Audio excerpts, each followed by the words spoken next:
نے محروم رکھا ہے، بعض لوگوں کو زبانیں تو دی ہیں لیکن یہ اللہ کی شان ہے، ان کی زبانیں حرکت تو کرتی ہیں لیکن آواز باہر نہیں آتی ہے۔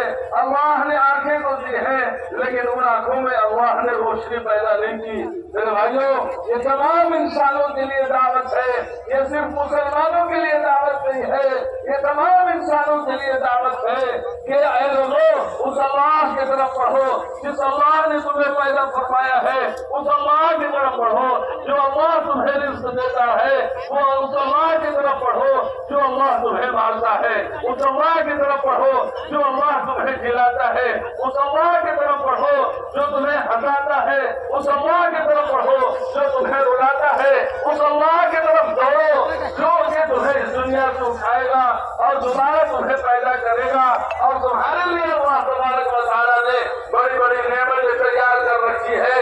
انہ هو اضحک وابکى، انہ هو امات واحیا، انہ خلق الزوجین الذکر والانثى من نطفة اذا تمنى وان علیہ نشأة الاخرى وانہ هو اغنى واقنى وانہ هو رب الشعرى۔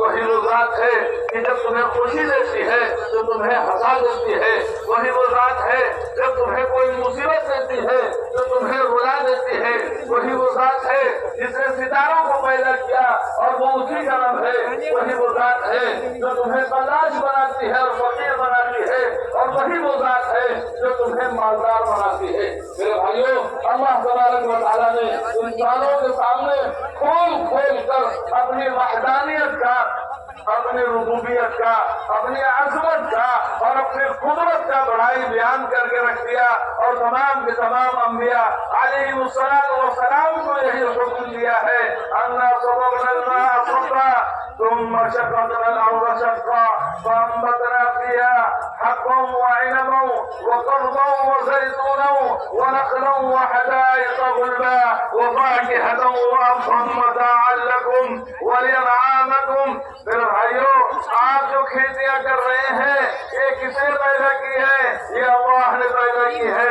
بارش برسانے والی ذات کس کی ہے؟ اللہ کی ہے۔ زمین کو پھاڑ کر کومل نکالنے والی ذات کس کی ہے؟ اللہ کی ہے۔ درختوں میں انگور پیدا کرنے اور کھجوریں پیدا کرنے والی ذات کس کی ہے؟ وہ اللہ کی ہے۔ گنجان باغ نکالنے والی ذات کس کی ہے؟ وہ اللہ کی ہے۔ تمہارے جانوروں کو چارہ پیدا کرنے والی ذات کس کی ہے؟ وہ اللہ کی ہے۔ ہم بارش برساتے ہیں، اللہ یہ فرما رہے ہیں۔ ہم زمینوں کو پھاڑتے ہیں، یہ اللہ فرما رہے ہیں۔ ہم کومل نکالتے ہیں، یہ اللہ فرما رہے ہیں۔ ہم انگور پیدا کرتے ہیں اس کے درختوں میں، اور ہم کھجوریں پیدا کرتے ہیں اس کے درختوں میں، اور ہم نے تمہارے جانوروں کے لیے چارے بنائے ہیں، اور ہم نے تمہارے لیے گنجان باغ بنائے ہیں۔ میرے بھائیوں، ذرا غور تو کرو، اس اللہ کو چھوڑ کے کدھر چلے جا رہے ہو؟ جو شخص اللہ سے قریب ہو جائے گا اور اللہ سے اپنی ضروریات کو پورا کرانے کا مزاج جس کا بن جائے گا، اسے اللہ مخلوق سے مستغنی کر دے گا، اسے اللہ مخلوق سے مستغنی کر دیں گے۔ اور جو شخص اپنے آپ کو مخلوق کے محتاج بنائے گا، لوگوں آپ نے کسے اپنا محتاج بنا لیا ہے؟ وزیروں کو اپنا محتاج بنا لیا ہے، حاکموں کو اپنا محتاج بنا لیا ہے، رسوخ داروں والوں کو اپنا محتاج بنا لیا ہے۔ اللہ کو اپنا محتاج بنا لے کہ اللہ ہم تیرے سامنے اپنی محتاجگی کا ذکر کر رہے ہیں۔ ہم نے ایمان والوں نے غیروں کے سامنے اپنے ہاتھوں کو پھیلایا، اللہ تبارک و تعالیٰ نے اسے ذلیل کر دیا۔ غیروں کے سامنے اپنے دامن کو پھیلایا، اللہ نے اس دامن کو چاک چاک کر دیا۔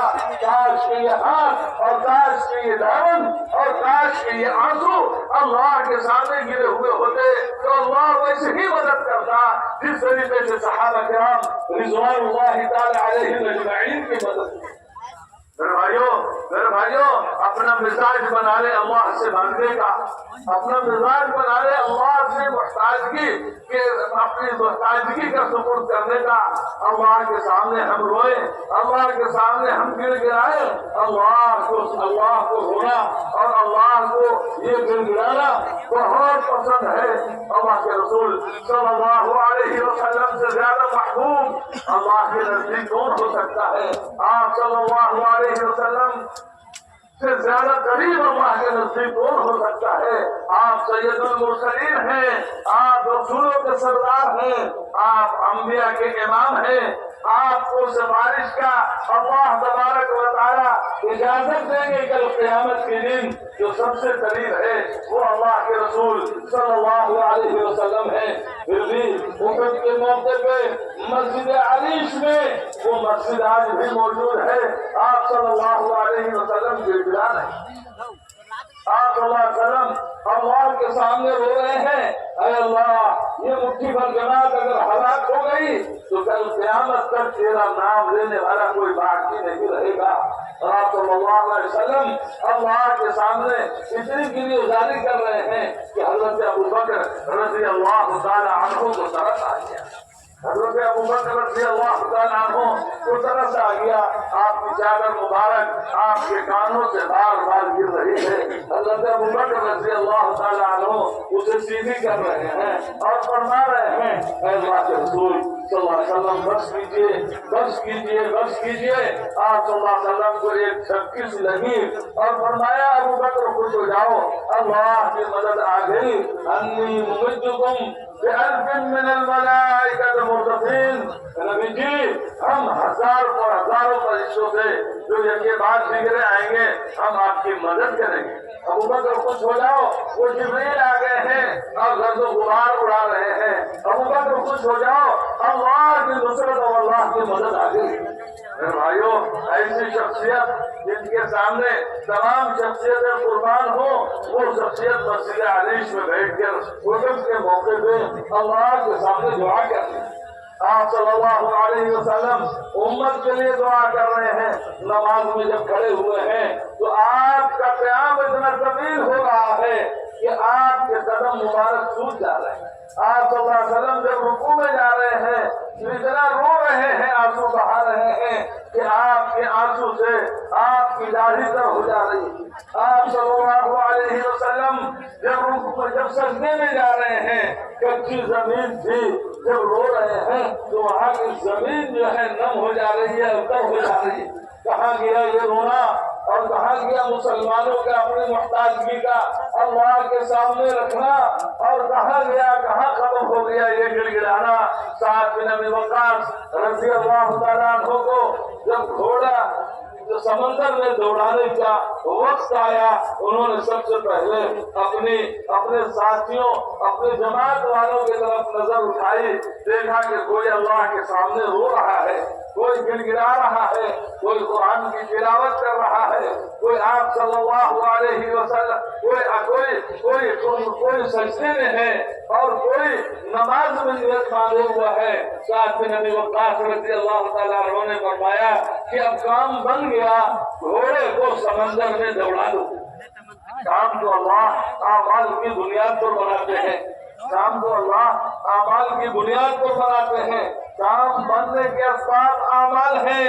آج انسانوں نے کام بننے کے اسباب کو دنیا کے اغراض پر موقوف کر دیا ہے، دنیا کے اغراض پر موقوف کر دیا ہے۔ دنیا کے اغراض کا استعمال کرنا بالکل درست ہے اور صحیح ہے، لیکن افسوس یہ ہے کہ ایمان والوں نے ان اسباب پر یقین کر لیا ہے جو کہ توکل کے خلاف ہے۔ اسباب کا اختیار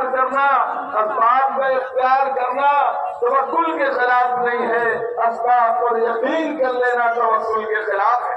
میرے بھائیوں، چیزوں سے ہمیں کام بننا ہوتا تو انبیاء کرام علیہ السلام کا کام بنتا، چیزوں سے کام بننا ہوتا تو فرعون کا کام بنتا، چیزوں سے کام بننا ہوتا تو نمرود کا کام بنتا، چیزوں سے کام بننا ہوتا تو ابو جہل کا کام بنتا، لیکن جن کے سامنے کچھ بھی نہیں تھا، جو کہ فاقے پر فاقہ زندگی گزار رہے تھے، جن کے پیٹ میں پتھر بندھے ہوئے تھے اور جن کے جسم پر اچھے کپڑے بھی نہیں تھے اور پیوندار کپڑے تھے، لیکن اللہ تبارک و تعالیٰ نے انہیں کامیاب کیا۔